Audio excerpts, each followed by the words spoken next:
Halo teman-teman semua, masih dari Qatar. Ini adalah hari keberapa gua ya? Mungkin udah hampir seminggu kurang lebih atau 6 hari lah. Dan gue memang jarang ngeluarin video. Ini mungkin video kedua gua.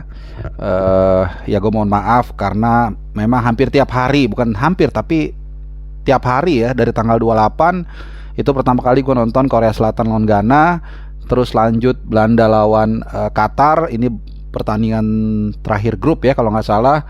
Terus Polandia Argentina, ini juga pertandingan yang seru, gue nonton di 974 Stadium. Costa Rica Jerman, Serbia Switzerland, dan terakhir gue nonton Belanda USA kemarin. Nah hari ini hari Minggu, rencananya gue akan nonton Inggris Senegal dan gue akan live dari sana di IG ya, untuk lo bisa ngelihat suasananya dari Stadion Al Bayt. Ini di Al Khor di utara, stadion paling utara di Qatar. Nah kali ini gue akan bahas yang pertandingan yang sudah berlangsung kemarin. Seperti kita ketahui, Belanda dan Argentina akhirnya memastikan satu tiket ya di perempat final. Jadi ini kalau buat lo yang nonton Piala Dunia tahun 90-an, 98, ini adalah partai ulangan perempat final ya kalau nggak salah. Perempat final antara Belanda dan Argentina, yang sangat terkenal dengan golnya Bergkamp ya. Dia ngelewatin Ayala, ngegocek Ayala, kemudian menendang dengan punggung kaki sebelum menjebol Pak Pendeta Carlos Roa ya, yang katanya sekarang jadi pendeta. Nah ini pertandingan yang menurut gue sangat ideal di perempat final. Mungkin pertandingan yang paling seru karena kalau kita lihat jalurnya, jalur atas itu atau jalur satu sisi itu jalurnya Amerika Latin dan Asia. Ada Brazil dan Argentina di sana. Kemudian juga ada dua tim Asia, Jepang dan juga Korea Selatan. Jadi Belanda satu-satunya tim dari Eropa yang ada di sisi sebelah kiri lah gitu. Nah di sisi sebelah kanan itu banyak tim-tim dari Eropa. Ada Portugal, Switzerland, Spain, Polandia, Prancis, dan juga Inggris. Nah gue akan bahas pertandingan kemarin Belanda lawan Belanda lawan USA. Nah ini sebenarnya pertandingan yang sebenarnya mencederai apa yang dikatakan total footballnya Belanda ya. Nah by the way, ini adalah suara helikopter karena tempat gue tinggal ini dekat dengan stadion ini ya. Ini ke distract sedikit ya, dekat dengan stadion Al Tumama.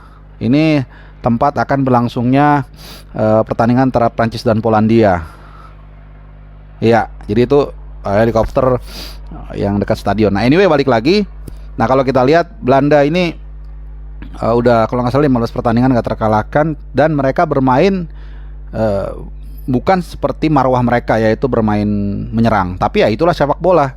Sekarang ya lo ya, mau yang diingat itu lo bermain cantik ya. Bermain cantik itu pun relatif, atau prestasi ya, trofi, atau sejauh mana lo bisa melangkah. Dan kemarin Belanda bermain secara cerdik walaupun tidak cantik, sehingga mereka bisa mengalahkan USA yang menurut gue bermain lebih rapi, bermain lebih dominan ya. Dari kasat mata pandangan gue ya, ini gue nggak ngeliat statistik karena gue udah di stadion. Mereka dari awal banyak menekan, Belanda melakukan serangan balik, gol-golnya juga serangan balik, dan credit point buat Dumfries yang tampil sangat luar biasa. Jadi waktu pertandingan itu pun begitu dia di luar 2 assist itu ya plus 1 gol, memang bagus sekali, mainnya efektif. Dan di WhatsApp grup gue sempat mengatakan langsung, ini jelas Dumfries man of the match. Dan bukan hanya dapat man of the match, dia juga dapat ciuman dari Louis van Gaal ya, pelatih Belanda. Ini gue rasa pemilihan yang sangat tepat ya untuk melatih Belanda yang diisi oleh banyak ya kombinasi pemain muda dan tua lah gitu ya. Sama Daley Blind juga satu catatan tersendiri. Ini bagaimana sebuah momen keindahan dalam sepak bola, anak bermain bagi timnas kemudian ngegolin dan dia langsung berlari ke arah bapaknya Danny Blind. Ini back tahun 90-an awal lah ya. Dan ini satu momen yang sangat indah. Kebetulan gue hadir di situ, jadi gue sangat bersyukur bisa menjadi saksi hidup. Nah sekali lagi USA memang bermain sangat naif ya. Jadi bermain sangat polos, wajar karena memang mereka dihuni pemain-pemain muda. Cuman kalau gue lihat mereka punya prospek yang sangat luar biasa ya. Apalagi mengingat mereka bukanlah negara dengan kultur sepak bola yang kuat, tapi mereka bisa punya pemain-pemain yang hebat. Ada Pulisic di sana, ada McKennie, ada kemudian juga Timothy Weah, anak dari George Weah ya, yang juga hadir di stadion untuk memberikan semangat. Wright juga kemarin mainnya bagus. Reina Soso, menurut gua dia terlalu sebentar dapat menit bermain.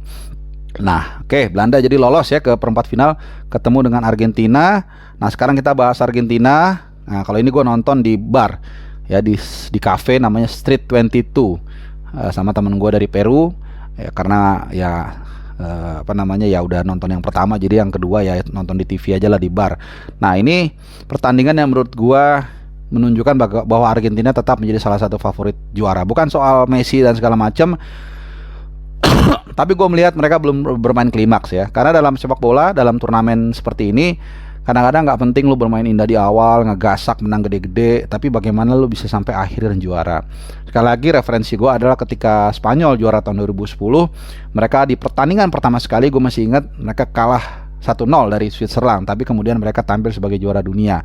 Jadi hati-hati ya dengan Argentina yang kalah di awal dari Arab Saudi, tapi justru mereka sekarang konsisten tampil dengan sangat efektif, dan gue tidak atau belum melihat mereka tampil klimaks ya. Jadi kita nggak tahu, ini masih sangat bahaya. Nah, kita sedikit ke formasi ya kemarin. Jadi kemarin kalau kita lihat sebenarnya Scaloni ini menampilkan agak sedikit berbeda, bermain dengan 4 back ya, dan lagi-lagi memang ya benar yang dikatakan meme-meme itu, bahwa Messi ini benar-benar menggendong tim Argentina. Dia menjadi magnet, dia menjadi katalisator juga, artinya dia menjadi motor ketika melakukan serangan. Tapi dia yang paling penting adalah bukan hanya sekedar itu, tapi dia tahu kapan dia harus lari-lari kecil, kapan dia harus turun bahkan menjemput bola, ada 1-2 momen.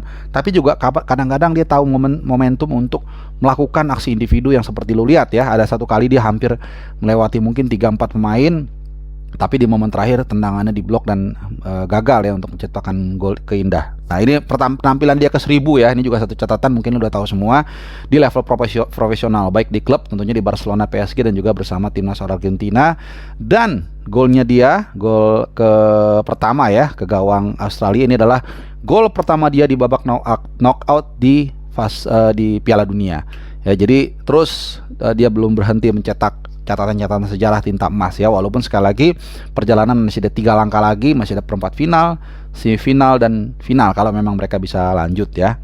Nah, satu lagi yang menarik adalah gol dari Julian Alvarez. Ini memang menunjukkan ya City nggak salah sih menurut gue beli dia, karena kalau kita lihat ini adalah momen dia mencetak gol itu adalah soal insting oportunis ya. Ketika ada kesempatan dia langsung shoot, kalau nggak salah tuh di awal-awal babak kedua ya. Kemudian ya kesalahan dari kiper Matt Ryan juga, ini mantan kiper Arsenal ya, yang agak terlalu menganggap enteng ya. Kalau lu main-main bola di belakang melawan yang press lu Julian Alvarez, Lionel Messi ya, dan juga pemain-pemain lainnya seperti Papu Gomez atau mungkin Angel Di Maria kalau dimainkan, tapi kemarin nggak dimainkan. Ini sangat berbahaya sekali. Ada satu gol hiburan dari Australia, tapi ini dianggap on goal ya dari Enzo Fernandez. Kalau nggak salah tuh yang nendang si Duk ya, apa Leki gitu, gue lupa. Pokoknya intinya itu memang mantulnya jauh lah gitu ya. Jadi kalau nggak mantul pasti bolanya nggak masuk gitu. Jadi itu adalah gol hiburan. Nah, satu catatan menurut gue adalah Lautaro Martinez yang punya peluang begitu banyak, tapi kalau kata temen gue itu busuk ya namanya. Ini mungkin menjadi alasan ya, kadang-kadang kita dengan mudah menganggap, loh kok si Martinez nggak starter, kok dia nggak inti segala macam. Nah, karena pelatih yang lebih tahu di dalam ruang ganti kondisinya seperti apa, kecocokan dengan metode taktik dan strategi ini kadang-kadang tidak bisa kita lihat secara langsung ya, sementara pelatih bisa. Sehingga kita juga jangan terlalu mudah untuk menggoblok-goblokkan pelatih, memiskin-miskinkan taktik pelatih, ya siapa kita kan gitu. Nah, satu catatan lagi soal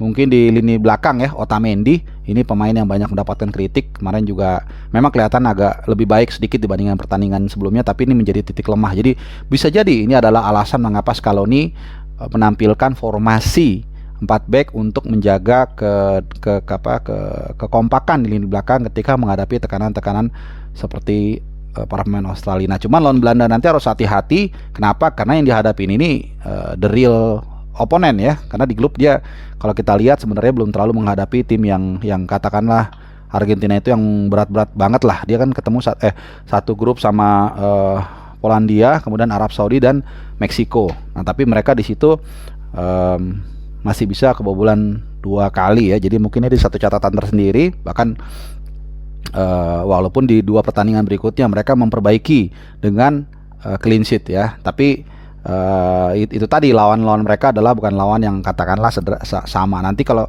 misalnya ketemu Belanda ya, apalagi nanti kalau misalnya memang dia lolos lagi dan mungkin kemungkinan ketemu Brazil ya, Brazil besok akan menghadapi